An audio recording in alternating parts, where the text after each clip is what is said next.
Matter को जब भी हम क्लासिफाई करेंगे लिक्विड, सॉलिड एंड गैस में तो हम कर ही सकते हैं। इसके अलावा हम मिक्सचर, प्योर सब्सटेंस, एलिमेंट, इन कैटेगराइजेशन को भी कंसीडर करना होता है। जैसे matter pure substance and mixture में कैटेगराइज किया जा सकता है। प्योर सब्सटेंस कौन से? जिसमें एक ही टाइप के बस एटम्स हैं, एक ही टाइप के मॉलिक्यूल्स हैं। जैसे वाटर है HOH, ये कंपाउंड है मेरा, और ये एलिमेंट मान लो कॉपर है या एल्यूमिनियम है या गोल्ड है, वो एब्सोल्युटली प्योर है। ये मुश्किल काम है ऐसा होना, लेकिन एब्सोल्युटली प्योर होने का मतलब ये है कि इसमें बाकी दूसरे एलिमेंट प्रेजेंट नहीं है।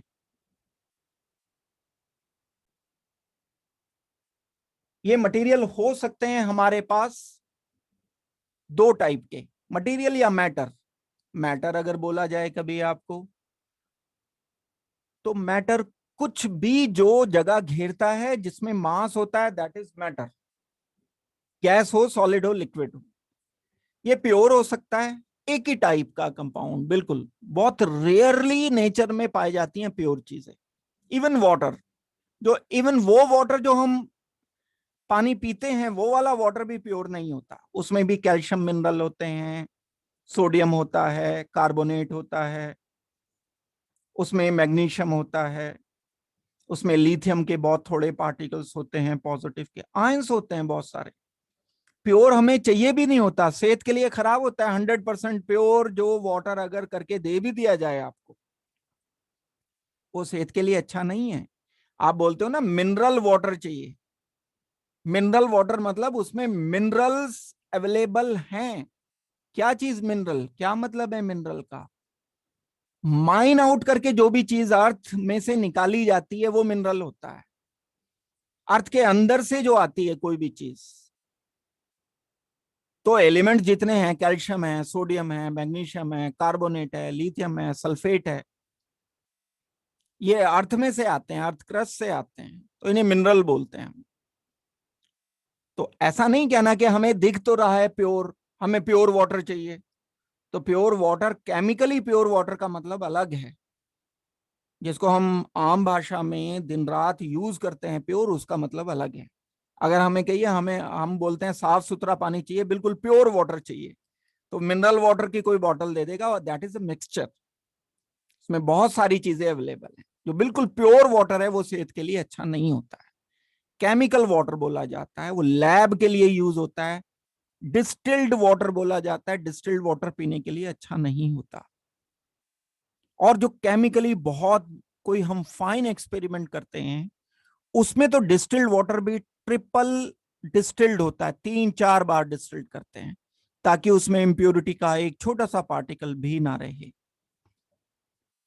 तो वो लैब के लिए यूज होने वाली चीजें। तो प्योर सब्सटेंस एलिमेंट हो सकते हैं दुनिया के जितने भी एलिमेंट हैं, जैसे हाइड्रोजन है, ऑक्सीजन है, नाइट्रोजन है, ये सब प्योर सब्सटेंसेस।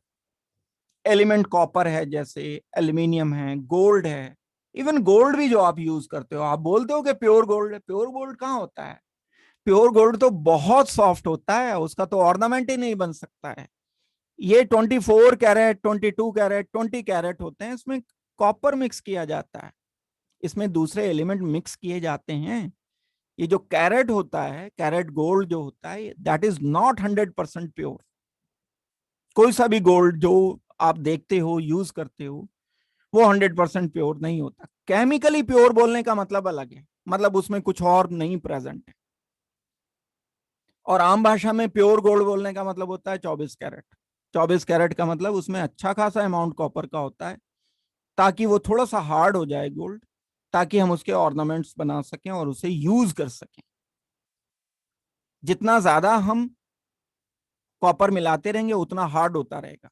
20 कैरेट, 18 कैरेट, इसमें कॉपर का या दूसरे और भी एलिमेंट्स होते हैं, उनका कुछ ना कुछ परसेंटेज मिक्स रहता है। कंपाउंड भी प्योर हो सकते हैं, जैसे कैल्शियम कार्बोनेट है CaCO3। अब कैल्शियम कार्बोनेट के अलावा कुछ और नहीं है तो this compound is pure. Mixture क्या होता है? मिक्सचर कई सारी चीजों से मिलके बना होता है। जैसे अभी मैं एग्जांपल दे रहा था आपको, वाटर के साथ जो पीने वाला पानी होता है, कैल्शियम आयंस प्रेजेंट होते हैं, मैग्नीशियम आयंस प्रेजेंट होते हैं, क्लोराइड आयन प्रेजेंट होते हैं, सल्फेट आयन प्रेजेंट होते हैं। ये सब अवेलेबल होते हैं। अगर ये सब अवेलेबल हैं तब हम इनको बोलेंगे कि ये सब मिक्सचर है। मिक्सचर दो टाइप के होते हैं बच्चों। एक मिक्सचर होमोजेनियस होता है, एक हेट्रोजेनियस होता है। एक मिक्सचर मतलब हमने अपने हिसाब से चीजों को मिक्स कर दिया, यहां सोडियम है, यहां सोडियम है, इधर यहां एल्यूमिनियम है, और एल्यूमिनियम एंड सोडियम का जो प्रपोर्शन है वो हर जगह एक जैसा नहीं है। मींस यहां रेशो मैंने चेक किया तो 1:3 आया, 1 सोडियम आया, एल्यूमिनियम 3 आ गया। इसके दूसरे पार्ट में मैंने यहां पर चेक किया तो ये 1:2 आ गया, 1:2, 1 सोडियम है, 2 टाइम्स यहां एल्यूमिनियम है। तो ये बोला जाएगा हेट्रोजीनियस, अलग अलग है। कई बार होता है ना, जैसे हम ग्लास में चीनी घोलते हैं, आप कुछ बना करके पीते हो, कोई जो सपोज करते हैं हमने कोई रूह अफ़ज़ा या कोई शरबत बनाया या शुगर डिसॉल्व किया हमने मिल्क में, तो जब लास्ट वाला सिप लेते हैं हम उसमें शुगर बहुत ज्यादा आ जाता है। That is heterogeneous. शुरू में पिया था तो फीका निकला, बाद में बहुत ज्यादा शुगर आ गया, हेट्रोजीनियस है। कहीं से अलग प्रोपोर्शन है, कहीं से अलग प्रोपोर्शन है। अगर मैं इस वाले मिक्सचर की बात करता हूं, इसको हम केमिकल लैंग्वेज में सॉल्यूशन नहीं कहेंगे। चीनी मैंने घोल दी थी मिल्क में, लेकिन इसको केमिकल लैंग्वेज में सॉल्यूशन नहीं कहा जाएगा। अगर मैं बहुत अच्छी तरह से मिल्क में शुगर को डिसॉल्व कर देता हूं, सपोज करते हैं 100 ml मैंने मिल्क लिया और यहां 5 ग्राम मैंने शुगर इसमें डिसॉल्व कर दिया। डिसॉल्व करने के बाद जो भी मेरा सॉल्यूशन बना वो ऐसा बना कि जो रेशो पूरे ग्लास में है वही रेशो एक ड्रॉप में है, वही रेशो आधे ग्लास में है, वही रेशो 1/4 ग्लास में है। हर जगह पर एक जैसा कंपोजिशन है शुगर एंड मिल्क का। That word is known as homogeneous. Homo means same, genius मतलब डिस्ट्रीब्यूटेड, एक तरह से डिस्ट्रीब्यूटेड अगर है, that is called as homogeneous. Homogeneous mixture ही सॉल्यूशन होते हैं। वो जो आपको सॉल्यूशन बताए थे याद करो, मोलैरिटी चेक की थी, नॉर्मेलिटी चेक की थी, जिनमें ये होमोजीनियस मिक्सचर ही हैं। अब ये किसी का किसी में भी हो सकता है, सॉलिड का सॉलिड में भी हो सकता है। अभी हम बात कर रहे थे कैरेट गोल्ड की, 24 कैरेट गोल्ड में कॉपर मिक्स रहता है, तो ये होमोजीनियस मिक्सचर होगा भाई। कॉपर गोल्ड में एक जैसा हर जगह मिक्स है, तो 22 कैरेट, 20 कैरेट, ये जो बोले जाएंगे ये बोले जाएंगे कि होमोजीनियस मिक्सचर है। इवन आप सॉलिड को भी सॉल्यूशन बोल सकते हो केमिकली। कोई सॉलिड का पीस है, आप कह सकते हो सॉल्यूशन के बोलने के बाद दिमाग में ये नहीं आना चाहिए कि हम लिक्विड की ही बात कर रहे हैं। सॉल्यूशन क्या हो सकता है? सॉल्यूशन कोई सॉलिड का सॉलिड में भी हो सकता है। तो मिक्सचर दो अलग अलग टाइप के होते हैं। मिक्सचर में आपस में केमिकल बॉन्डिंग नहीं होती। जैसे मैं मिक्सचर बना रहा हूं शुगर का, वाटर का, तो वाटर एंड शुगर में कोई केमिकल बॉन्ड नहीं होगा, कंपाउंड नहीं है, ये शुगर वाटर से कनेक्टेड नहीं है, शुगर एंड वाटर का आपस में कोई केमिकल बॉन्ड नहीं बना हुआ है। That's why it is known as mixture. Sugar and water chemical bond बना जाता फिर तो मैं उसे कंपाउंड बोलता। तो ये बेसिक टर्म्स हैं जो हमें यूज करने हैं, और ये बेसिक टर्म्स हमें अच्छी तरह से समझने हैं। इनको समझ करके ही आगे जो दूसरे चैप्टर्स हैं उनको प्रॉपरली समझा जा सकता है। तो आई होप कि ये वाली बात आपको अच्छी तरह से समझ आ गई होगी।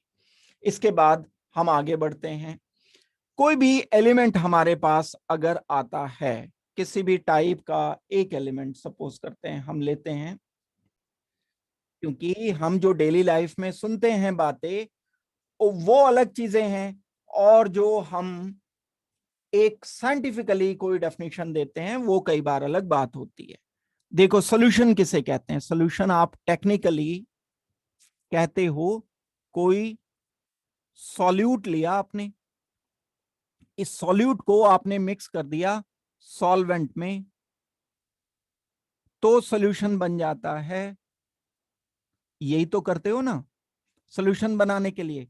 दोबारा देखो, वाटर लिया, वाटर सॉल्वेंट है, इसमें शुगर मिक्स कर दिया, शुगर सॉल्यूट है। ये सिंपल डेफिनेशंस पढ़ते हो आप, जानते हो इनको। इन दोनों का मिक्सचर लिया मैंने, और कैसा लिया मिक्सचर? होमोजेनियस।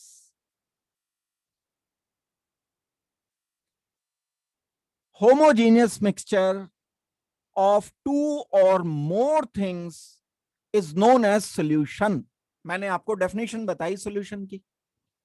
होमोजेनियस मिक्सचर मतलब, वर्ड का मतलब तो आप समझ ही गए ना। होमोजेनियस मतलब एक जैसा, हर जगह से एक जैसा। दिन रात हम खाना बनाते हुए ये देखते हैं ना, किचन में एक उसे चीजों को फेंटा जाता है, मिक्स किया जाता है, मिक्सचर का, जूसर का, इसीलिए इस्तेमाल करते हैं हम। मार्केट में भी जूस वाला वो जूस डालेगा, उसके बाद हिलाएगा, उसे चम्मच से घोलेगा। क्यों? होमोजीनियस करना चाहता है वो। शुगर तो सारी नीचे बैठ गई ना, अब एक जैसा बनाना है उसे। तो मैं टेक्निकली कैसे बोलूंगा इसको? टेक्निकली मैं बोलूंगा कि होमोजीनियस मिक्सचर बना रहा हूं मैं इसका। होमोजीनियस मिक्सचर ऑफ टू और more things is called as solution. Technically हम जिस चीज को डिसॉल्व करते हैं वो सॉल्यूट कहलाता है, जिस चीज में डिसॉल्व करते हैं वो सॉल्वेंट कहलाता है। जरूरी नहीं कि ये हमेशा लिक्विड हो। बस यहां से मैं आपका ध्यान हटाना चाहता हूं कि सॉल्यूशन का मतलब ये नहीं है कि हमेशा लिक्विड है। स्टेट हमारे पास तीन है, सॉलिड, लिक्विड एंड गैस। हम अपनी अर्थ पर जो देखते हैं, ये भी सॉलिड हो सकता है, लिक्विड हो सकता है, गैस हो सकता है। अब मैंने क्या किया, यहां पर शुगर लिया मैंने, तो शुगर तो सॉलिड था, सॉलिड ही होता है शुगर। सॉल्वेंट वाटर लिया, वाटर तो लिक्विड था। Solvent liquid, solute solid. तो ये सॉल्यूशन कैसा बना? सॉल्यूशन बना कुछ इस तरीके का, solid is dissolved in liquid. ऐसे ऐसे सॉल्यूशन आप और भी बना सकते हो भाई। कैसे बना सकते हो? आप सॉलिड को सॉलिड में भी डिसॉल्व कर सकते हो, क्यों नहीं कर सकते? अभी थोड़ी देर पहले बात कर रहा था मैं 20 कैरेट गोल्ड की। क्या मिक्स रहता है? गोल्ड होता है, एक एयू कहते हैं गोल्ड को। क्या मिक्स रहता है इसमें? थोड़ा बहुत कॉपर मिला के रखते हैं या दूसरे मेटल मिला देते हैं। अब गोल्ड एंड कॉपर होमोजीनियसली मिलाया गया है। ये भी सॉलिड है, ये भी सॉलिड है। होमोजीनियसली मिलाने का मतलब, अगर मैं 1 ग्राम लूंगा तो भी रेशो उतना ही आएगा, अगर मैं 10 ग्राम लूंगा तो भी रेशो उतना ही आएगा। मान लो कॉपर है यहां 1 एंड गोल्ड है यहां 15, 15:1 का रेशो है। तो 1 ग्राम में भी ये रेशो है, 10 ग्राम में भी ये रेशो है, 50 ग्राम में भी ये रेशो है, 1 किलोग्राम में भी सेम रेशो। होमोजीनियस हो गया। होमोजीनियस हो गया तो सोल्यूशन कहलाए। डेली लाइफ में हम यूज करते हैं, ब्रास की चीजें आप देखते हो, कॉपर एंड जिंक, दो मेटल का ये सॉल्यूशन है, सॉलिड का सॉलिड में सॉल्यूशन। अब बनता कैसे होगा भाई? पहले मेल्ट करते होंगे ना हाई टेम्परेचर पर, पहले मेल्ट करके दोनों को मिला के अच्छी तरह से मिक्स करके फिर कूल कर दिया, फिर वो ठंडा हो गया तो सॉलिड बन गया। सॉलिड को सॉलिड में ऐसे थोड़ी मिला सकते हैं कि एक सॉलिड का पीस था, दूसरा सॉलिड का पीस था, हमने दोनों को मिला दिया। नहीं, ऐसे नहीं, मेल्ट करके मिलाएंगे। लिक्विड का लिक्विड में सोल्यूशन बना सकते हो, ये तो आप इमेजिन भी कर सकते हो, डेली लाइफ में भी हम यूज कर सकते हैं। आप मिल्क में वाटर मिला दो, होमोजेनियस मिक्सर, अच्छी तरह से उसे शेक कर दो, शेक बनाते हैं हम सारे, लिक्विड का लिक्विड में। गैस का गैस में मिक्सर बन सकता है, क्यों नहीं बन सकता? ये हमारा जो एयर है उसमें नाइट्रोजन है, ऑक्सीजन है, होमोजेनियस मिक्सचर है, ये सब गैस का गैस में सोल्यूशन है। गैस का लिक्विड में, ये सब आपस में क्रॉस कॉम्बिनेशन ये सब हो सकते हैं। ये 9 या 10 कॉम्बिनेशन है, 9 तो है ही ये सामने। ये मतलब है सोल्यूशन का।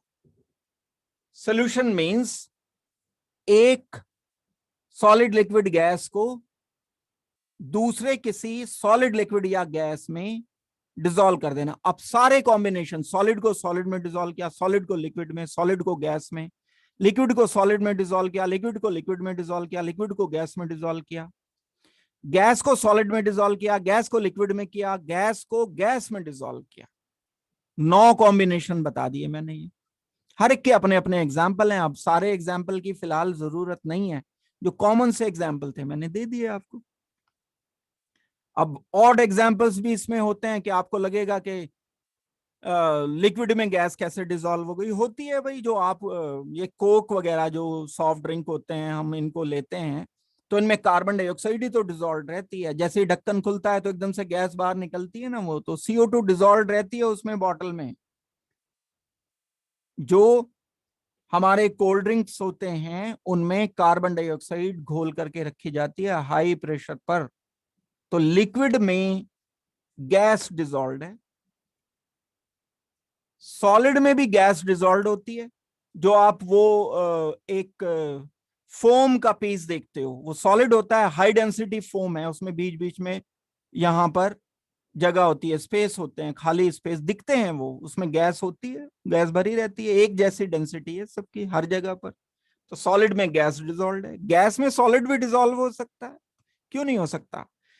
गैस है मेरे पास कोई, मतलब एयर है, O2 है, बहुत छोटे छोटे पार्टिकल जो दिखते भी नहीं, जब धूल उड़ के बिल्कुल बहुत छोटे छोटे पार्टिकल सस्पेंड हो जाते हैं एयर के अंदर, तो गैस में सॉलिड के पार्टिकल्स डिसॉल्व माने जाएंगे। वो होमोजीनियस अगर ये बन गया सिस्टम, तो जिस भी एरिया में होमोजीनियस होगा वहां ये बोला जाएगा कि ये सॉल्यूशन हमारा गैस में सॉलिड का सॉल्यूशन। तो हर तरीके के ये सेट बन सकते हैं फिलहाल, लेकिन हम इस चैप्टर में मेनली डील करेंगे किसी, जो हमने नॉर्मेलिटी मोलैरिटी पढ़ना है आगे या पढ़ा है, वो हमने किसको डील किया था? लिक्विड में हमने किसी सॉलिड को डिसॉल्व किया था, मास लिया था, उसके मोल निकाले थे, उसको हमने डिसॉल्व कर दिया था किसी एक पर्टिकुलर लिक्विड में, उसकी मोलैरिटी निकाल ली थी, मास पता कर लिया था। अब इन्हीं चीजों को डील करने के लिए मेजरमेंट पर आ गए ना हम। मोल की बात की तो मैंने मॉलिक्यूल की गिनती कर ली, मास पता कर लिया, कितने वॉल्यूम सॉल्यूशन में कितना मास सॉल्यूट का ऐड किया, या तो मास पता कर लो, मास पता चल गया तो आप नंबर ऑफ मोल भी पता कर सकते हो, नंबर ऑफ मोल भी पता कर लो। ये सारी चीजें हैं, मतलब हर चीज दिमाग में रखनी है, कनेक्टेड रखनी है, ब्रॉड करने की जरूरत है दिमाग को। 10th में बड़ी ठीक अच्छी बात है, 10th में भी बहुत अच्छी तरह से आपने पढ़ा है, लेकिन थोड़ा सा डिफरेंट तरह से सोच, यहाँ ब्रॉड होके सोचना है, दिमाग को फैलाना है। दिमाग की बहुत कैपेसिटी होती है, ये नहीं सोचना कि इतना सारा कैसे करेंगे। जो बच्चा ये सोचता है कि हम इतना सारा कैसे करेंगे, वो अपनी कैपेबिलिटीज को जानता नहीं है, वो अपनी क्षमताओं को, अपना जो स्ट्रेंथ है उसे बहुत कम आंक रहा है। वो बड़े से बड़े साइंटिस्ट जो हैं उन्होंने अपने दिमाग का 15% 20% से ज्यादा इस्तेमाल नहीं किया। कुछ लोग कहते हैं कि आइंस्टाइन ने 22-23% यूज किया, और एक आम आदमी अपने दिमाग का मैक्सिमम यूज कर पाता है 5% 4%, खाली पड़ा रहता है दिमाग सारा। इतनी कैपेबिलिटी है, बस हमें उसे एक्सप्लोर करने की बात है। तो ये नहीं कहना कि हम इतना सारा कैसे करेंगे, ये नेगेटिविटी है बच्चों। अगर आपने यहां से ही शुरुआत की कि हम इतना सारा कैसे करेंगे, इसका मतलब है वो बेसिक लर्निंग गलत चल रही है। आप ये कहो कि ये तो हमारे लिए कुछ भी नहीं है, यहां से शुरुआत करो। एक किताब दो किताब इंसान के लिए क्या है, लाइब्रेरीज की लाइब्रेरीज लर्न कर लेता है, इंसान की लिखी हुई है सारी चीजें। तो अपनी कैपेबिलिटीज को कम नहीं आंकना है, हर एंगल से सोचना है। अब एक छोटा सा मैटर था, छोटी सी बात अगर मैं आपको बताऊं, यही एलिमेंट मॉलिक्यूल, यही पीरियोडिक टेबल से रिलेशन है, यही इसका रिलेशन केमिकल बॉन्डिंग से है, एक एक चैप्टर खुलते चले जा रहे हैं, यहीं से डोर खुलते चले जा रहे हैं। यही इसका रिलेशन हमने मोल से किया, मोल वाला एस्पेक्ट थोड़ा सा हमने किया। यही इसका रिलेशन हमने सॉलिड लिक्विड से करके सोल्यूशन मोलैरिटी नॉर्मेलिटी से कर दिया। यही इसको हम मेजरमेंट की तरफ लेकर के जा रहे हैं। अभी हम इसे नापेंगे, कितना ग्राम है, कितने मोल है, मोल पर लीटर है, ग्राम पर लीटर है, ये मेजरमेंट के वे हैं। डिस्टेंस नापेंगे तो हम मीटर में नापेंगे, किलोमीटर में नापेंगे। बहुत लंबा डिस्टेंस होगा, मुझे यहां से दिल्ली, मैं ये थोड़ी बताऊंगा कि इतने 1000 मीटर है या इतने सेंटीमीटर है। नापने को नाप लो, कोई मना भी नहीं करेगा। मिलीमीटर में थोड़ी नापूंगा यहां से दिल्ली तक का डिस्टेंस, मैं किलोमीटर में नापूंगा। तो स्केल हैं अलग अलग। अब हम मेजरमेंट की तरफ आएंगे, मतलब अब जो हमें पार्ट करना है वो मेजरमेंट वाला पार्ट करना है। यही मटेरियल, जो 3 टाइप का मटेरियल हमारे पास है दुनिया में, लिक्विड, सॉलिड, गैस, मैटर की ये जो 3 फॉर्म्स हैं, इन 3 फॉर्म्स के मेजरमेंट करने हैं। अच्छा, मेजरमेंट करने हैं तो स्टैंडर्डाइजेशन करना पड़ेगा। एक चीज होती है स्टैंडर्डाइजेशन, इसका मतलब समझो। आपको पता है, आप टेक्निकली पढ़ते, लेकिन आम भाषा में दिन रात में हम स्टैंडर्डाइजेशन किसे कहते हैं? नाप तोल जो होती है ना, उसको। घर में भी इवन अपने आप, कोई घर में हमारे कोई खाना बनाता है, या आप खुद भी बनाते हो, या मैं भी कभी बनाता हूं खाना, तो क्या होता है, मेजरमेंट के लिए हम चीजें रखे रहते हैं। मुझे इतना खाना बनाना है तो इतने चम्मच डालने हैं। तो ये नाप तौल है ना, यहीं से शुरुआत हो गई नाप तौल की। अगर मुझे मान लो कोई शरबत बनाना है, तो उसमें मेजरमेंट के हिसाब से मैं 2 चम्मच चीनी के डाल दूंगा। ये अपने अपने लिए थोड़ा बहुत वेरी कर सकता है। अगर कोई ये बोलता है कि ये तो बड़ा तेज मीठा पीता है, तो तेज मीठा पीने का मतलब ये नहीं है कि 100 ml में वो आधा किलो चीनी डिजोल्व कर लेगा। भाई 2 चम्मच की जगह 2.5 चम्मच, 3 चम्मच डाल लेगा बस। तो ये मेजरमेंट्स के लिमिट है, मेजरमेंट यहां से लेकर के यहां तक। अब जैसे ह्यूमन बीइंग जो हैं, उनके डेवलपमेंट होने शुरू हुए। शुरू में कहाँ रहते थे? गुफाओं में रहते थे। गुफाओं के बाद धीरे धीरे उनके ब्रेन का डेवलपमेंट होना शुरू किया। होते होते उन्होंने नई चीजें सोचनी शुरू की। अब एक गुफा से दूसरी गुफा का डिस्टेंस कितना हुआ, तो उन्होंने सबसे पहले स्टेप्स में नापना शुरू किया कि इतने कदम है, मैं जब इतने कदम चल एक। अब कदम की बात आई तो एवरेज की बात आएगी। किसी लंबे चौड़े आदमी का स्टेप बड़ा होगा, किसी छोटे आदमी का स्टेप छोटा होगा। तो अगर कोई लंबा चौड़ा आदमी 2 गुफाओं के बीच का डिस्टेंस नाप रहा है, तो हो सकता है उसका 20 कदम आए। और कोई छोटा आदमी जिसकी हाइट थोड़ी कम है, तो वो मेजरमेंट कर रहा है, तो हो सकता है उसके 30 स्टेप आए। तो ये अंतर आ गया। अब स्टैंडर्डाइज करना पड़ेगा कि किसका कदम चलेगा। दैट मीन्स स्टैंडर्डाइजेशन की जरूरत हमें तब पड़ती है जब हम ये चाहते हैं कि सारी दुनिया का, हर जगह का मेजरमेंट एक ही जैसा हो। तब हमें चीजों को स्टैंडर्ड करना पड़ेगा। अब जैसे मीटर मान लिया हमने कि मीटर है, तो मीटर क्या है भाई, किसे कहते हैं मीटर? अब आप कहोगे कि 100 सेंटीमीटर को कहते हैं। तो 100 सेंटीमीटर, तो हमें तो सेंटीमीटर भी नहीं पता।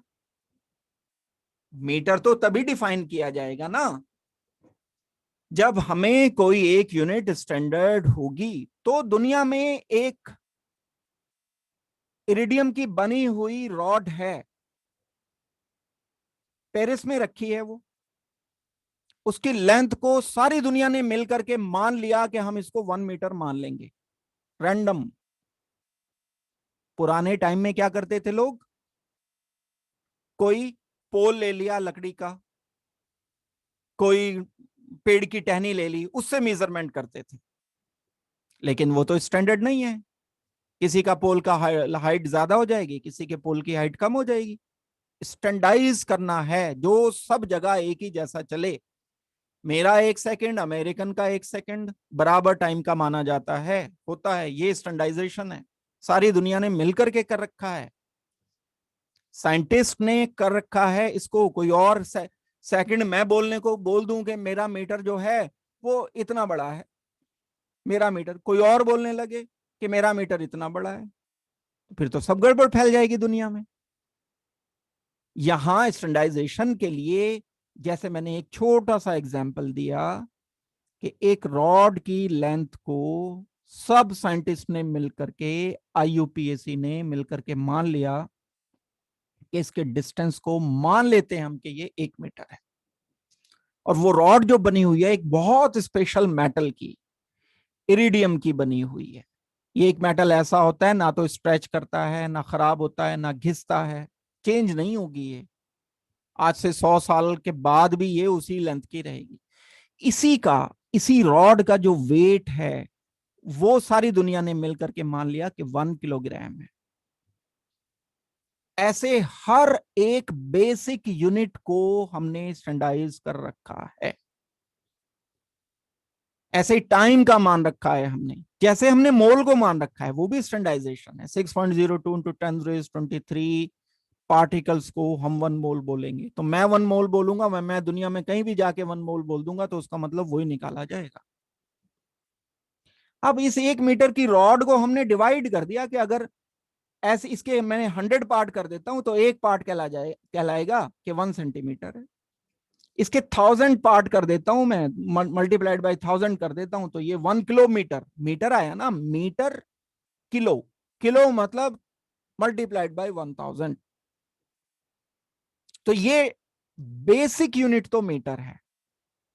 उस बेसिक यूनिट से हम बढ़ा रहे हैं, कम कर रहे हैं।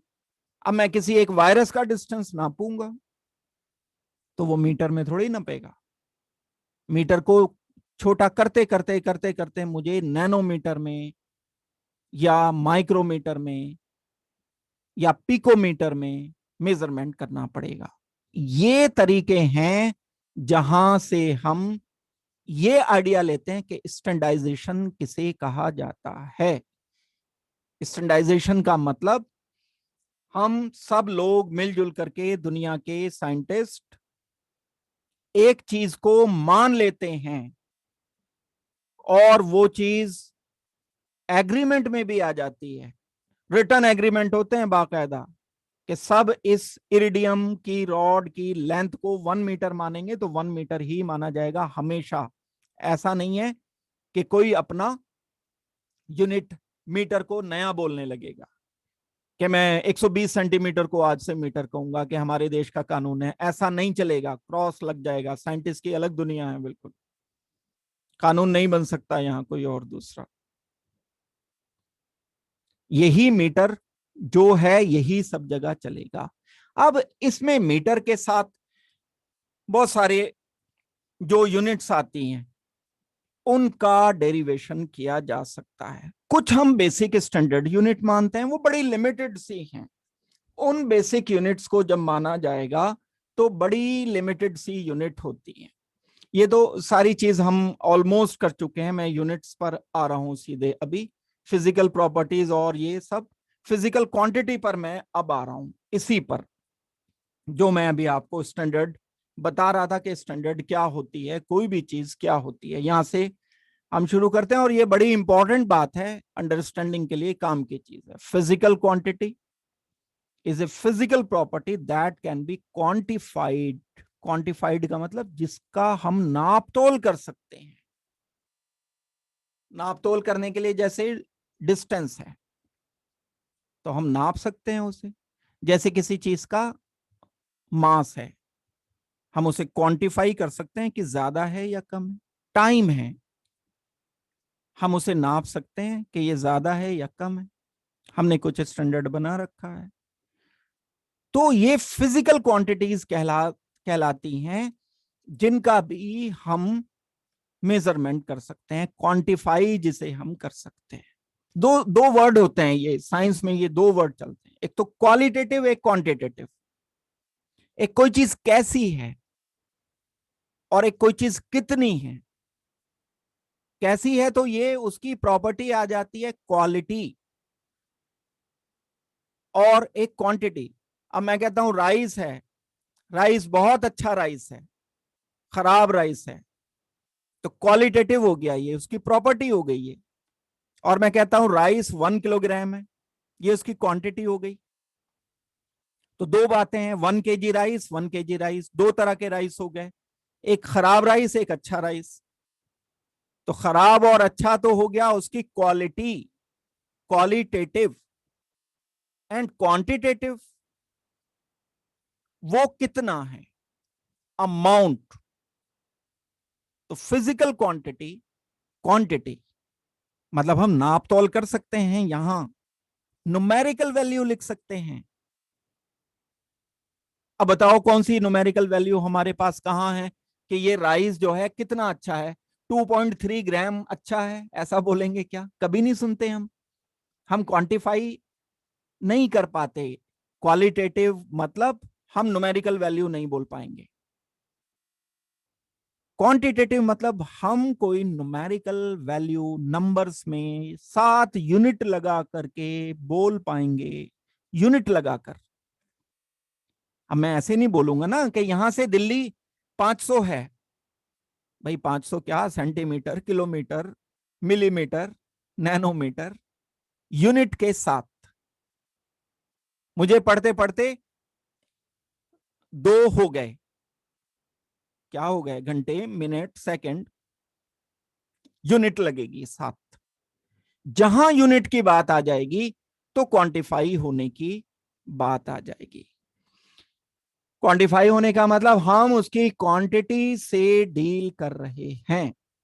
Physical quantity is a physical property that can be quantified.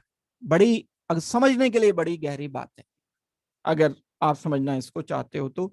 Units क्या चीज है? यूनिट हम उसके सामने, किसी भी नंबर के सामने जो एक स्टैंडर्ड पार्ट रखते हैं, जैसे मैं लिखता हूं 10, तो सामने मैं लिखता हूं मीटर या 10 किलोमीटर। नंबर तो सेम है, लेकिन भाई दोनों तो अलग अलग चीजें हैं। ये किलोमीटर तो बहुत दूर होता है, 10 किलोमीटर तो यहाँ से पंचकुला पहुंच जाऊंगा मैं सीधा। पंचकुला का भी बिल्कुल आखिरी छोर, 20 सेक्टर पंचकुला से भी आगे निकल जाऊंगा। और 10 मीटर तो मैं देख सकता हूँ यहाँ से, मेरे सामने ही जो ये दीवार है ये 10 मीटर, इतना सोचा जा सकता है बिल्कुल। एक हॉल में, लंबे हॉल में बैठे हो अगर आप, तो 10 मीटर होता है यूजुअली। तो नंबर सिर्फ मैटर नहीं करता, उसकी यूनिट मैटर करती है। क्वांटिटी एंड यूनिट दो चीजें हैं, एक तो जिसका हम मेजरमेंट कर सकते हैं और साथ में unit. A definite amount, metre मतलब एक डेफिनेट अमाउंट, वही रिकॉल करो, बस एक एक एक चीज याद रखो। मीटर के लिए वो जो रॉड की डिस्टेंस है दैट इज 1 मीटर। तो ये डेफिनेट अमाउंट हो गया ना, वो डिस्टेंस उस रॉड का। ये जो रॉड पेरिस में रखी हुई है दैट इज 1 मीटर, मान लिया हमने। A definite amount of a physical quantity is taken as a standard unit. हमने इसको स्टैंडर्ड मान लिया, बस सारी दुनिया अब इसे 1 मीटर मानेगी। इसके वजन को, वेट को 1 किलोग्राम मानेगी सब दुनिया। अब ये यूनिट एंड फिजिकल क्वांटिटी दो चीजें होती हैं। फिजिकल क्वांटिटी की यूनिट होगी, दूरी एक फिजिकल क्वांटिटी है, डिस्टेंस मींस एक फिजिकल क्वांटिटी है और उसकी यूनिट मीटर है। लेकिन अब इसमें झगड़ा है, मीटर, किलोमीटर, सेंटीमीटर। तो हम बोलेंगे स्टैंडर्ड यूनिट इज मीटर। यहां मिलजुल करके फिर सब बनाएंगे कि किसी एक को हम बोलेंगे स्टैंडर्ड यूनिट। इसी तरह से टाइम की बात आएगी, कोई नापेगा टाइम दिन में, कोई नापेगा आवर्स में, कोई नाप लेगा उसे सेंटीमीटर, कोई नाप लेगा उसको सेकंड्स में, कोई मिली सेकंड में नापेगा। तो हम टाइम को अगर स्टैंडर्ड यूनिट में कन्वर्ट करेंगे तो वो सेकंड होगा, मिनट नहीं होगा। मिनट लिखा है तो unit that may be correct, but that is not standard. Standard SI unit में कन्वर्जन करने के लिए आपको दिया जाएगा। The standard unit should be easily reproducible, आसानी से एक में दूसरे में कन्वर्ट और इंटरनेशनली एक्सेप्टेड। ये जो बात अभी मैं बता रहा था, सबने मिलजुल करके उसको डिसाइड कर रखा है। ऐसा नहीं है कि मैं किसी चीज को नाप लूंगा, फीट्स में नाप लूंगा। तो ये, या जो वेट चलता है, आप सुनते होंगे पाउंड में नापते हैं बहुत सारी चीजें कि ये इतने पाउंड है, लेकिन दुनिया में नहीं माना जाता। बड़ी लिमिटेड जगहों में, इंग्लैंड में चलता है पाउंड, अमेरिका में जाओगे उन्हें पता ही नहीं होता पाउंड होता क्या है, किलोग्राम जानते हैं सारे। तो स्टैंडर्ड यूनिट इज किलोग्राम, मास की standard unit kilogram, internationally accepted होनी चाहिए। फीट है और इंचेस है, ये इंचेस इंटरनेशनली नहीं चलता है। इंच हमारे इंडिया में भी इसलिए चलता है क्योंकि हम अंग्रेजों के साथ रहे बड़े दिन तक, तो इसलिए इंचेस यहां पर चलता है। दुनिया में नहीं जानता कोई, अमेरिका में नहीं जानता इंच क्या होता है कोई, स्टैंडर्ड यूनिट चलती है। फीट यहां चलता है इंडिया में, 1 फुट 2 फुट, स्केल भी अभी 30 सेंटीमीटर का 1 फुट का बनता है। ये सब ओरिजिनेटेड हैं, इन्होंने अपने स्टैंडर्ड बनाने की कोशिश की बीच में अलग, इसलिए ये सारी चीजें कुछ कहीं जहां जहां पर ब्रिटिश लोग रहे हैं वहां वहां ये कुछ एडिशनल चलती है। लेकिन जब हम स्टैंडर्ड यूनिट की बात करते हैं तो मीटर की बात करेंगे, मीटर में मेजरमेंट चलेगा। मीटर का किलोमीटर बना लेंगे, मीटर का सेंटीमीटर बना लेंगे, मीटर का नैनोमीटर बना लेंगे, मीटर का डेकामीटर बना लेंगे, हेक्टोमीटर बना लेंगे। इस मीटर को ही कन्वर्ट करेंगे, फीट कहीं नहीं आएगा बीच में, यहां पर इंचेस कहीं नहीं आएंगे बीच में। मीटर स्टैंडर्ड यूनिट है। तो इस बात को आपको समझना पड़ेगा कि स्टैंडर्डाइज चीज क्या होती है। एक पूरा सिस्टम बना हुआ है, उसको बोलते हैं हम international system of units, SI unit जिसको कहा जाता है। और जो बड़ी कॉमन यूनिट्स हैं वो 7 हैं मेन, और जो बाकी इनसे हम बनाते हैं उनको ड्राइव्ड यूनिट कहा जाता है। जो फिजिकल क्वांटिटीज हैं वो फिजिकल क्वांटिटीज कुछ बेसिक्स हैं, लिमिटेड हैं, 7 हैं बस ये। लेकिन दुनिया में तो कितनी है क्वांटिटीज, वो सब बाकी ड्राइव्ड होंगी, वो ओरिजिनल नहीं होंगी। जैसे मैं बोलता हूं कि डिस्टेंस है, डिस्टेंस एक फिजिकल क्वांटिटी है जो कि बिल्कुल बेसिक है। लेकिन अगर मैं कहता हूं डेंसिटी है, तो डेंसिटी में तो बहुत सारी चीजें आती हैं, वॉल्यूम भी आता है, मास भी आता है। तो जब बहुत सारी चीजों से कोई चीज बन जाती है, एक नई यूनिट बन जाती है, उसको हम बोलते हैं ड्राइव्ड यूनिट। एक ओरिजिनल वो तो सिर्फ सिंगल होगी, जैसे टाइम के लिए है सेकंड, अमाउंट के लिए है मोल्स, जैसे मास के लिए है किलोग्राम, दूरी के लिए डिस्टेंस के लिए है मीटर। ये तो बिल्कुल स्टैंडर्ड बेसिक यूनिट्स हो गई हैं, फंडामेंटल यूनिट जिन्हें बोलते हैं हम। लेकिन ड्राइव्ड यूनिट क्या होंगी? किलोग्राम ने एंड मीटर ने मिलके कुछ नई यूनिट बना दी, वो ड्राइव्ड यूनिट है, इनकी कोई लिमिट नहीं है। ये तो बनती स्पीड है। जैसे स्पीड क्या होती है? रेट होता है किसका, कितनी दूरी कितने टाइम में तय की गई है।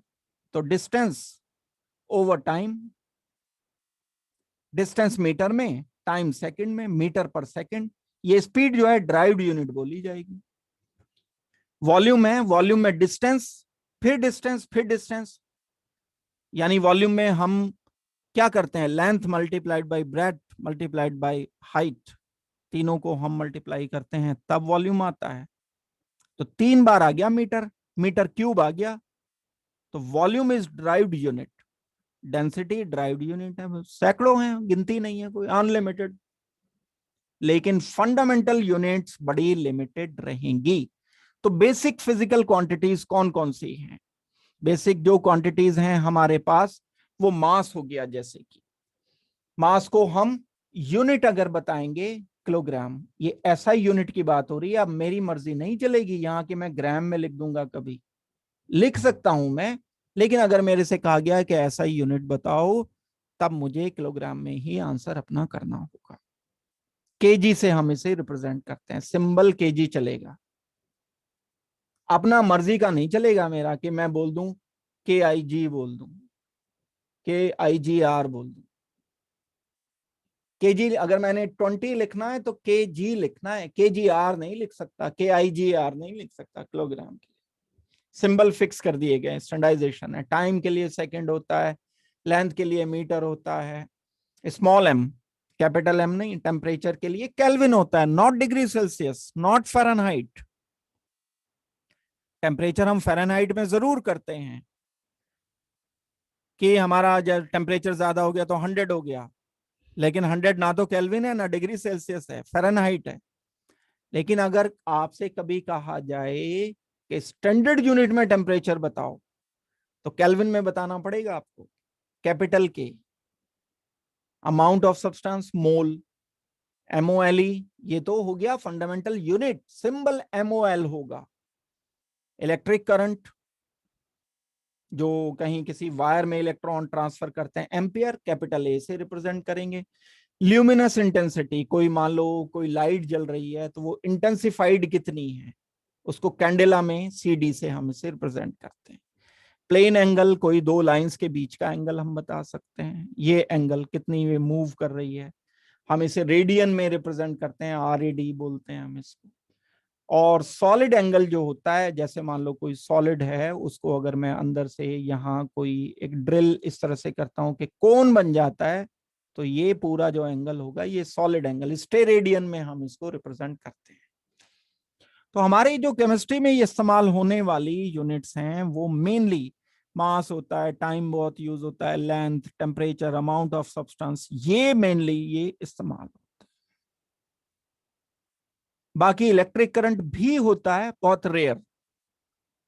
आपका एटॉमिक स्ट्रक्चर वगैरह आएगा, वहां पर हम इलेक्ट्रिक करंट, एम्पियर वगैरह यूज कर लेते हैं, लेकिन बहुत रेयर। बाकी सब तो आने को तो कोई भी आ जाए, लेकिन ये 7 यूनिट्स हैं जो कि स्टैंडर्ड यूनिट हैं, चलती हैं। उसके अलावा 2 additional, plane angle and solid angle, ये बाद में ऐड किए गए हैं। 1 2 3 4 5 6 7, ये 7 SI यूनिट ने सबसे पहले दिए थे फंडामेंटल क्वांटिटीज, ये 2 बाद में ऐड किए गए हैं, plane angle and solid angle. इसके अलावा हम अगर चलते हैं आगे, यहां मैं आपसे 2 मिनट के लिए डाउट वगैरह पूछूंगा, फिर हम आगे प्रोसीड करेंगे। तो मैं आपको बता रहा था कि ये सारी फंडामेंटल यूनिट्स हो गई हैं, और इन फंडामेंटल यूनिट्स के हमने डिसाइड कर लिए हैं कि सिंबल वगैरह क्या है। इसके बाद अगर हम हर एक यूनिट के बारे में डिटेल जानने की कोशिश करते हैं। अनरेज कर सकते हो आप, जो हैंड्स हैं उनको अनरेज कर सकते हो। कोई भी बेसिक यूनिट में मीटर लेके चलता हूं, मान लो मीटर लिया मैंने, मीटर को मैं बड़ा भी कर सकता हूं, छोटा भी कर सकता हूं। यूनिट डेका, मतलब metre, deca metre, hectometre, kilometre, megametre, gigametre, terametre, ये सब बढ़ाते चले जा रहे हैं। दोबारा से देखो, वही रॉड जो पेरिस में रखी गई है, जिसके डिस्टेंस को सारी दुनिया ने मिलजुल करके सहमति से मान लिया है, म्यूचुअल अंडरस्टैंडिंग से, कि इसको हम आज से 1 मीटर मानेंगे। तब अगर वैसी वैसी 10 रॉड सीधी रख दी जाएं तो उसको डेका वर्ड लगा दिया जाएगा, डेका मीटर चलेगी यूनिट, यही जो फंडामेंटल थी। और अगर ऐसे ऐसे 100 लगा दिए जाएं, यानी 100 से मल्टीप्लाई कर दें इस मीटर को, तो हेक्टोमीटर हो जाएगा। 1000 रख दिए जाएं तो किलोमीटर हो जाएगा।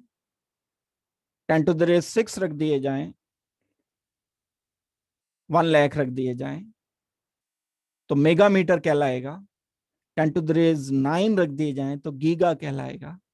10⁻12 रख दिए जाएं अगर ये मीटर्स, बहुत लंबी डिस्टेंस हो जाएगी ये, तो इसको बोल देंगे हम कि ये टेरामीटर है। यूनिट को हम मल्टीप्लाई करते चले जा रहे हैं, दैट मीन्स अब 20 मीटर दिए हैं तो डेकामीटर में कन्वर्ट करना है, तो मल्टीप्लाइड बाय आप 10 कर दोगे इसको। एक डेकामीटर मतलब 10 मीटर्स, 20 मीटर मतलब 2 डेकामीटर, ये मतलब है। 1000 मीटर मतलब 1 किलोमीटर, ये मीनिंग है इसका। और अगर आपको बोला जाए 1 terametre is equal to 10 to the raise 12 metre, बड़ी सिंपल बात है, अगर आप इसे समझ गए हो तो फिर कुछ भी मुश्किल इसमें नहीं है। हम मीटर को छोटा करना चाहते हैं, छोटी चीज नापनी है हमें।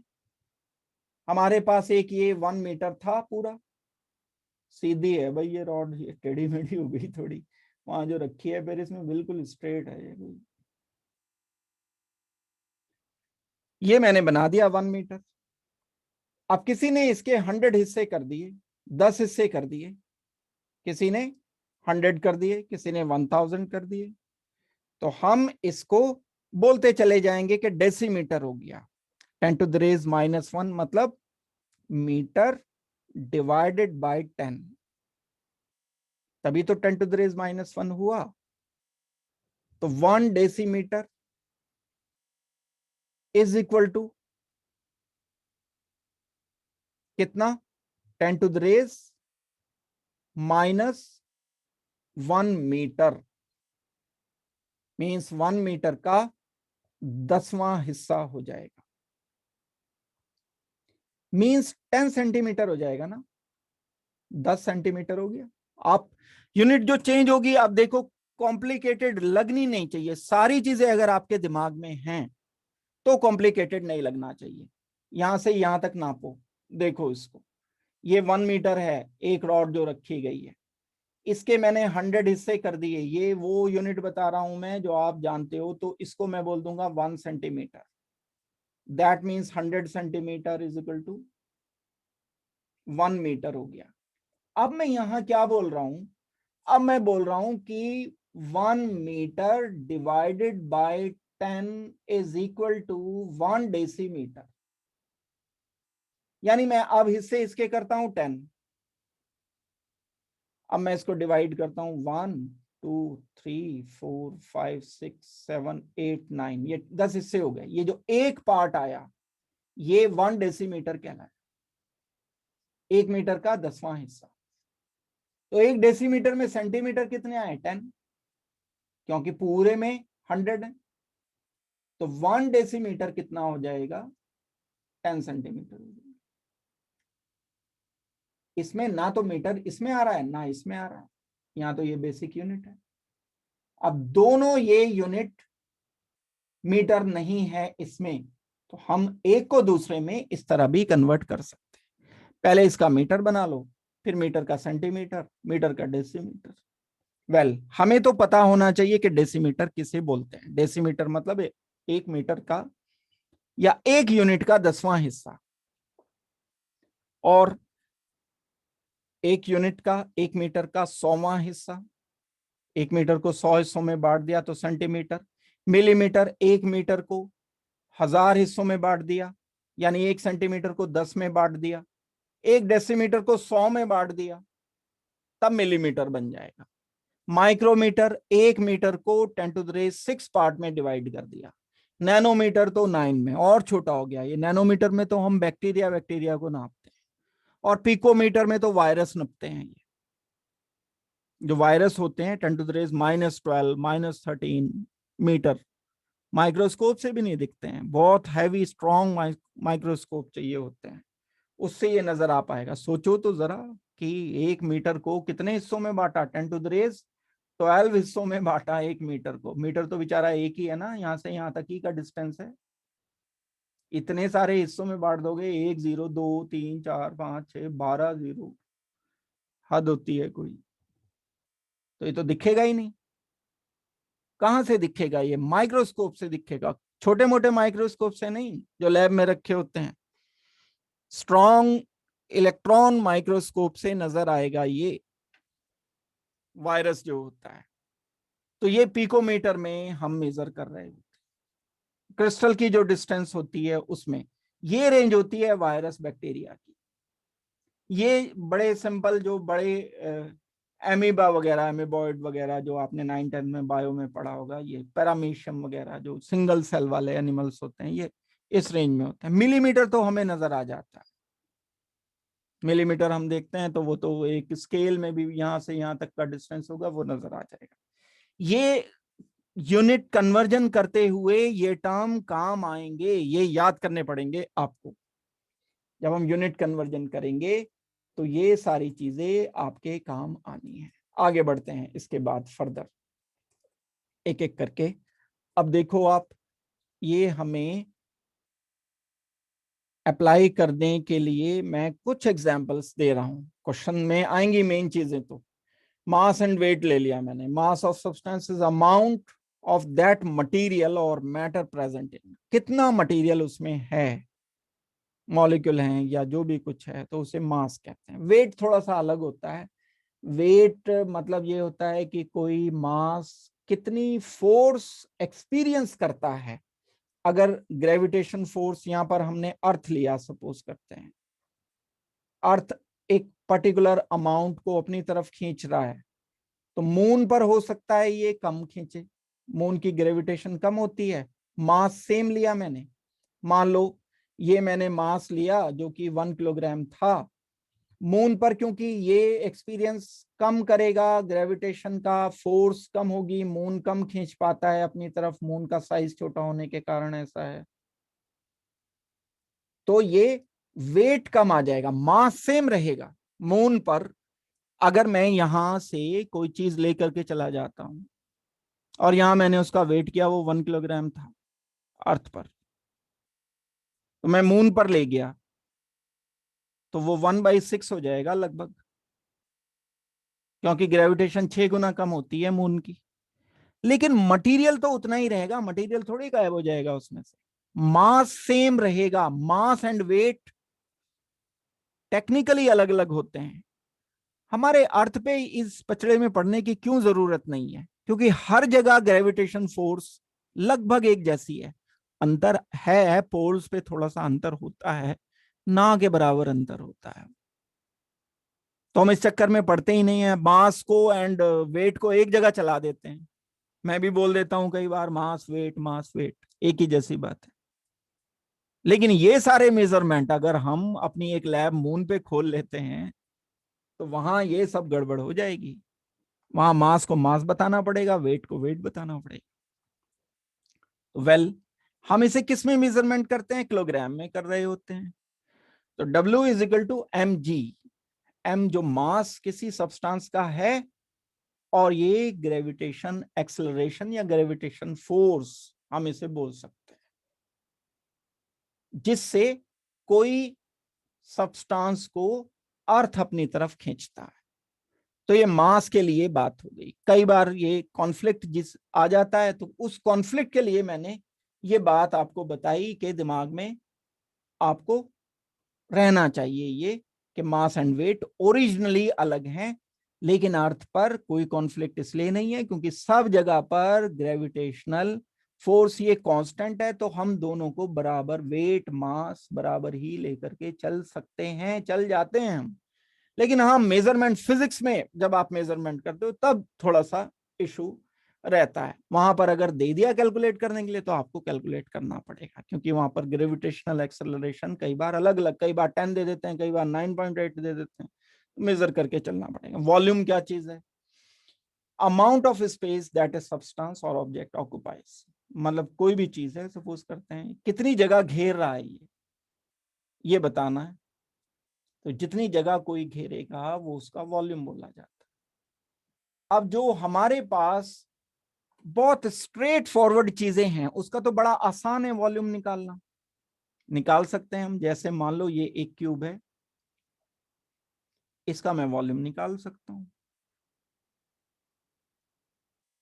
ये 3 मीटर की हाइट है, 3 मीटर ब्रेथ है इसकी, 3 मीटर इसकी लेंथ है, सपोज करते हैं। क्यूब है तो बराबर ही होंगे, क्यूबॉइड भी हो सकता है, तीनों अलग अलग भी हो सकते हैं। तो मैं वॉल्यूम क्या निकाल दूंगा, length into breadth into height. ये लेंथ कितनी आ गई, 3 मीटर हो गई, ब्रेथ कितनी हो गई, 3 मीटर हो गई, हाइट कितनी हो गई, 3 मीटर हो गई। 3 × 3 × 3 is equal to 27 metre multiplied by metre multiplied by metre, metre cube. ये आ गई हमारी यूनिट वॉल्यूम की, ध्यान देने की बात है। अगर ये सेंटीमीटर में लिया होता मैंने, तो यहां सेंटीमीटर क्यूब में लिखता। अगर ये मैंने मिलीमीटर में लिया होता, मान लो इसको ही, ध्यान देने की बात है, मैं सेंटीमीटर में लिख देता हूं। तो मैं क्या लिखूंगा, 3 metre is equal to 300 centimetre. अब 300 centimetre multiplied by 300 centimetre multiplied by 300 centimetre. क्या लिखूंगा मैं अब इसको, 27, जीरो कितने हो गए, 2 और 2 4 और 2 6, 1 2 3 4 5 6 सेंटीमीटर क्यूब। ये यूनिट सेंटीमीटर क्यूब लिखी गई है, ये मीटर क्यूब लिखी गई है। अब कभी आपको बोला जाए कि 27 metre cube is equal to, अब मीटर को सेंटीमीटर में 100 से मल्टीप्लाई करके नहीं आएगा भाई, वॉल्यूम है, मीटर क्यूब है, तो मुझे 100 मल्टीप्लाइड बाई 100 मल्टीप्लाइड बाई 100 से करना पड़ेगा। टोटल 6 जीरो मुझे बढ़ाने पड़ेंगे इन दोनों में, तब मैं सेंटीमीटर क्यूब इसको कर सकता हूं। इतनी बात आपको क्लियर लगनी पड़ेगी।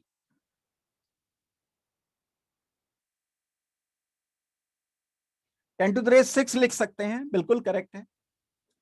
हम लिख सकते हैं 27 इंटू 10⁶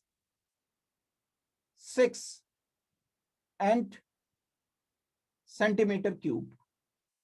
और लेकिन जो हमारे प्रैक्टिस में है ये सारी चीज, प्रैक्टिस में ये जो मेगा डेका सेंटी मिली ये टर्न करते हैं, हम फंडामेंटल यूनिट को करते हैं। फंडामेंटल यूनिट हमारी मीटर है, सेंटीमीटर नहीं है, तो हम अवॉइड करेंगे इसको लिखने के लिए। फंडामेंटल यूनिट जो होती है वो मीटर है, किलोग्राम है, या कोई और जो भी फंडामेंटल यूनिट है उनका हम कन्वर्जन मल्टीप्लाई एंड डिवाइड करके करते हैं। तो सेंटीमीटर तो खुद एक पार्ट है, सेंटीमीटर में देखो, सेंटीमीटर तो खुद एक इसका पार्ट आ रहा था, ये सेंटीमीटर आ रहा था, यहां यूनिट मेरी फंडामेंटल यूनिट यहां से चल रही है, इसका मल्टीप्लीकेशन एंड डिवीजन मुझे चलाना, ठीक है ना। समझ आ गई बात। हरजीव हरजीव ने क्वेश्चन पूछा था तो मैंने उसको ये आंसर किया है बीच में। तो वेल, यहां तक आपको बात पता चल गई है कि हम किस तरह से मेजरमेंट करते हैं, वॉल्यूम का क्या मतलब है। तो मैं आपको बताना ये चाह रहा था बच्चों कि जो सीधे सीधे मेजरमेंट्स होते हैं उनका वॉल्यूम निकालना तो बड़ा आसान है, लेंथ है, ब्रेड्थ है, ये हम निकाल सकते हैं। लेकिन अगर आपको एक बिल्कुल इस तरीके का कोई एक स्टोन दिया है, इसका वॉल्यूम निकालना है, इसका वॉल्यूम निकालने के लिए हम तरीका इस्तेमाल करते हैं। एक क्या करते हैं, हम एक बीकर लेते हैं बड़ा सा, और उसमें पानी बिल्कुल अप टू ब्रिम फिल कर लेते हैं। बिल्कुल एक ड्रॉप भी अगर डाल दिया अब तो गिर जाएगा बाहर, पूरा पूरा बिल्कुल, इसे हम क्या बोलते हैं, अप टू ब्रिम। यहां अगर मैं नीचे एक खाली बर्तन रख देता हूं, और इस स्टोन को जो ये बिल्कुल किसी तरह से मेजरमेंट नहीं कर सकते थे, इसको मैंने इसमें डिप कर दिया। जैसे ही मैं डिप करूंगा तो पानी गिरेगा, पानी गिरेगा तो मैं इस पानी को यहां इकट्ठा कर लूंगा। इस पानी का मैं वॉल्यूम पता कर सकता हूं। एक मेजरिंग सिलेंडर रखा मैंने, उस मेजरिंग सिलेंडर में मैंने वॉल्यूम पता कर लिया। ये जो वॉल्यूम आया ये इस स्टोन का वॉल्यूम था। हम ऐसे किसी जिसकी डायमेंशन बिल्कुल पुटी सीधी है बिल्कुल, तो उसकी डायमेंशन हम मेजर करने के लिए क्या कर सकते हैं, वाटर में डिप करने के बाद जितना वाटर बाहर गिरा है या जितना इंक्रीमेंट आया है, एक और भी काम कर सकते हैं कि यहां हम बीकर बढ़ा लेंगे, यहां पर स्केलिंग हो, यहां मैंने मेजर कर लिया इसको, मान लो ये 100 ml है। अब मैंने ये स्टोन इसमें डुबो दिया तो वाटर लेवल बढ़ेगा, तो जितना वाटर लेवल बढ़ा वो इसका वॉल्यूम है। तो ये हम मेजरमेंट जो करेंगे वो मीटर क्यूब में कर सकते हैं, सेंटीमीटर क्यूब में कर सकते हैं, एमएल में कर सकते हैं। अब ये थोड़ा सा कंफ्यूजन रखता है कि कहाँ एमएल कहाँ मीटर क्यूब वॉल्यूम का कन्वर्जन, यहाँ थोड़ी दिक्कत आती है। भाई मिलीलीटर है, जैसे हम पानी का मेजरमेंट एमएल में करते हैं, मिलीलीटर में करते हैं, लीटर में करते हैं। जैसे हम बोलते हैं कि 1 लीटर मिल्क है, हाफ लीटर मिल्क है, और हम वॉल्यूम का मेजरमेंट मीटर क्यूब में भी करते हैं, सेंटीमीटर क्यूब में भी करते हैं। ये बिल्कुल अलग यूनिट है, एमएल एंड लीटर। ये तो डायमेंशन के साथ है, डिस्टेंस अभी मैंने बताया 1 मीटर क्यूब मतलब एक क्यूब ऐसा है जो 1 मीटर लेंथ ब्रेथ हाइट, एक बड़ा सा बक्सा सपोज करते हैं, डब्बा है जैसे वो अमेजन से आते हैं, उसको बड़ा मान लो, 1 मीटर लेंथ ब्रेथ हाइट, तीनों 1-1 मीटर मान लिया आपने, काफी बड़ा सामान आया सपोज करते हैं। अब उसे मैं क्या बोलूंगा, अगर ये भी 1 है ये भी 1 है, 1 मीटर क्यूब। अब इस 1 मीटर क्यूब में अगर ये मान लो किसी ऐसे मटेरियल का बना है कि हम इसमें पानी भर सकते हैं, तो पानी 1 लीटर थोड़ी आएगा, इसमें तो सैकड़ों लीटर पानी आ जाएगा। बहुत बड़ा डब्बा होगा ना, जो टेबल एक स्टैंडर्ड टेबल होती है उसके लगभग बराबर का हो गया ये। तो इसमें बहुत सारे लीटर आएंगे। तो मेरा अब अगला क्वेश्चन है कि millilitre and litre and metre cube में क्या रिलेशन होता है, सेंटीमीटर क्यूब में मिलीलीटर में क्या रिलेशन होता है, सेंटीमीटर क्यूब में लीटर में क्या रिलेशन होता है। ये रिलेशन अब मैं आपको बताने जा रहा हूं। देखो बड़ा आसान रिलेशन है, कुछ मुश्किल नहीं है। क्यूब ही बनाते हैं हम। एक क्यूब मैंने छोटा क्यूब बनाया, बड़ा छोटा सा क्यूब है ये, 1 सेंटीमीटर आप स्केल पे मेजर कर सकते हो, नापा करते हो। जो स्केल में जब कभी आप नापोगे तो सेंटीमीटर बस इतना आएगा, थोड़ा छोटा सा, बस ये इतना बड़ा क्यूब है। ये भी 1 सेंटीमीटर लेंथ है इसकी, हाइट 1 सेंटीमीटर है एंड ब्रेथ 1 सेंटीमीटर है। तीन ही तो डायमेंशन इसकी होती हैं, एक्स वाई जेड एक्सिस पर। Volume is equal to 1 centimetre multiplied by 1 centimetre multiplied by 1 centimetre is equal to 1 centimetre cube. Volume लिखना होगा तो क्यूब जरूर लिखना होगा। ये क्या चीज आ गया, इस क्यूब का वॉल्यूम आ गया। अगर ये क्यूब अंदर से हॉलो है, खाली है, और मैं इसमें पानी भर देता हूं, तो इसमें पानी कितना आएगा, 1 सेंटीमीटर क्यूब पानी आएगा। या ये आइस क्यूब है सपोज करते हैं, 1 सेंटीमीटर 1 सेंटीमीटर 1 सेंटीमीटर। जब ये मेल्ट होके पानी बन जाएगा तो वो 1 ml बनेगा।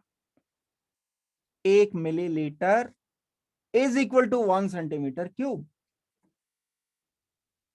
ये मैं रिलेशन समझाने की कोशिश कर रहा हूं, बड़ा थोड़ा सा ये, क्योंकि हम डेली लाइफ में एमएल भी कभी कई बार यूज कर लेते हैं, कई बार सेंटीमीटर क्यूब। सेंटीमीटर क्यूब का एमएल का रिलेशन ही पता नहीं चलता है कि क्या है। क्या रिलेशन मैंने बताया? 1 मिलीलीटर मींस 1 सेंटीमीटर क्यूब। आप सीधे से समझो कि अगर मैं आइस क्यूब बना लेता हूं इसका परफेक्टली 1 सेंटीमीटर 1 सेंटीमीटर 1 सेंटीमीटर, और जब इसे मेल्ट करके मैं वाटर बना दूंगा इसका पूरे का, तो जितना वाटर बनेगा वो 1 ml बनेगा। बस ये बात अगर ध्यान रख लोगे फिर बड़ा आसान है समझना।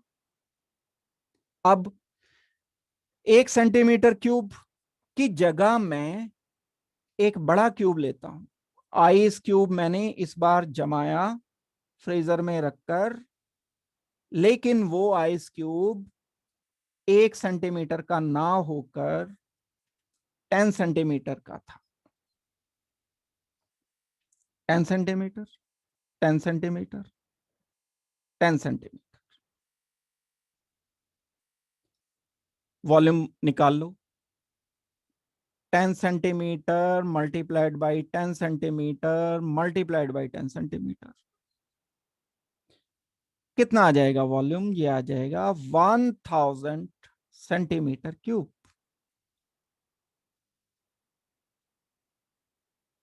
1000 centimetre cube will be equal to 1000 ml ना भाई? जब 1 सेंटीमीटर क्यूब 1 ml के बराबर है तो 1000 सेंटीमीटर क्यूब 1000 ml के बराबर होगा। और जब ये 1000 ml के बराबर हो जाएगा तो यही तो 1 लीटर है। 1000 ml ही बोलते हो आप 1 लीटर में। 1 लीटर में कितने मिलीलीटर होते हैं? 1000 ml होते हैं। मीन्स क्या कंक्लूजन निकला बात का? जब हमारे पास कोई ऐसा क्यूब है जिसमें 10 centimetre multiplied by 10 centimetre multiplied by 10 centimetre, length breadth height तीनों 10 सेंटीमीटर हैं, तो जो वॉल्यूम क्यूब का आएगा वो 1 लीटर होगा, या 1000 ml होगा, या 1000 सेंटीमीटर क्यूब होगा, या ये वाला या आप बताओ चैट बॉक्स में लिख के। मैंने दोबारा से अपनी बात को रिपीट कर रहा हूं। अगर कोई cube 10 centimetre multiplied by 10 centimetre multiplied by 10 centimetre का है, तब वो 1000 सेंटीमीटर क्यूब का होगा, या 1000 ml होगा, या 1 लीटर होगा, या ये आखिरी वाला या क्या है? 1 ml नहीं भाई जशन, 1 ml कहां? 1 ml is 1 centimetre cube. 1000 ml मैंने बोल दिया और ये तो लिखा ही है, ये तो मैं बता चुका हूं। एक वो वाली बात जो मैंने नहीं बताई वो आपको बतानी है। देखते हैं कोई किसी का दिमाग पहुंच पाता है कि नहीं। ना भाई करमवीर, ये भी नहीं।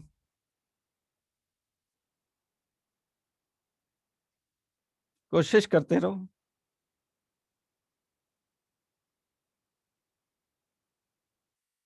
क्वेश्चन मेरा है, मैं क्वेश्चन रिपीट कर रहा हूं। 1 litre will be equal to 1000 ml will be equal to 1000 centimetre cube will be equal to, छोड़ दो सारी बात, ये बताओ 10 centimetre 10 centimetre will be equal to 1 decimetre करते हो? कभी ऐसा किया है आपने? अभी थोड़ी देर पहले भी बताया था 1 decimetre is equal to 10 centimetre. पूरे 1 मीटर को मैं कितने डेसीमीटर में डिवाइड कर सकता हूं? 10 में। तो 10 centimetre will be equal to 1 decimetre.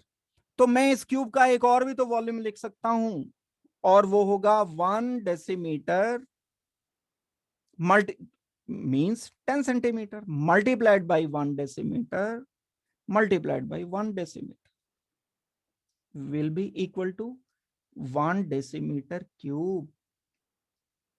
इसका मतलब है ये सारा मिला करके 1 डेसीमीटर क्यूब के बराबर भी होना चाहिए। 1 decimetre cube is equal to 1 litre, 1000 centimetre cube is equal to 1 litre, 1000 ml is equal to 1 litre. ये तो बड़ी कॉमन सी सिंपल सी बात है। तो आई होप कि ये वाली बात आपको समझ लग गई होगी। डेसीमीटर क्यूब की बात, हाँ बिल्कुल ठीक है जशन, आपने सही बताया। 1 decimetre cube will be equal to 1 litre. तो वॉल्यूम में ये बड़ा कंफ्यूजन आता है कि वॉल्यूम तो हम किसी चीज के पूरा वॉल्यूम हम चेक कर रहे हैं, हम कैसे इसे मीटर में सेंटीमीटर में कर सकते हैं? बिल्कुल कर सकते हैं, आराम से कर सकते हैं। ये बात मैंने आपको बताई कि हम कभी वॉल्यूम लीटर में मेजरमेंट करते हैं, कभी वॉल्यूम का हम मीटर क्यूब में करते हैं, कभी सेंटीमीटर क्यूब में करते हैं, कभी डेसीमीटर क्यूब में करते हैं। तो ये एक जो मोस्ट कॉमन रिलेशन है वो आपको सोचना है। मोस्ट कॉमन रिलेशन में आप ये समझो, ये जो मैं अभी क्यूब बता रहा था, ये देखो बहुत बड़ा एक क्यूब है, 10 सेंटीमीटर है ये, 10 सेंटीमीटर 1 डेसीमीटर के बराबर होगा। तो अगर मैं डेसीमीटर में बोलूंगा इसे, तो 1 डेसीमीटर क्यूब हो गया ये। 1 डेसीमीटर क्यूब ही 1 लीटर होता है। इसे अच्छी तरह से घोट लेना दिमाग में, बहुत बढ़िया तरह से सोचना पड़ेगा, रटो मत बैठ के प्लीज। इसे बैठ के एनालाइज करो, सोचो, दिमाग में इमेजिन करो। मैं वैसे लिखा भी नहीं रहा हूं आपको कि लिख लो, शाम को सुबह को लिखाया, शाम को मैंने आपसे रटी रटाई डेफिनेशन पूछ ली, ऐसे मैं कर ही नहीं रहा हूं बिल्कुल।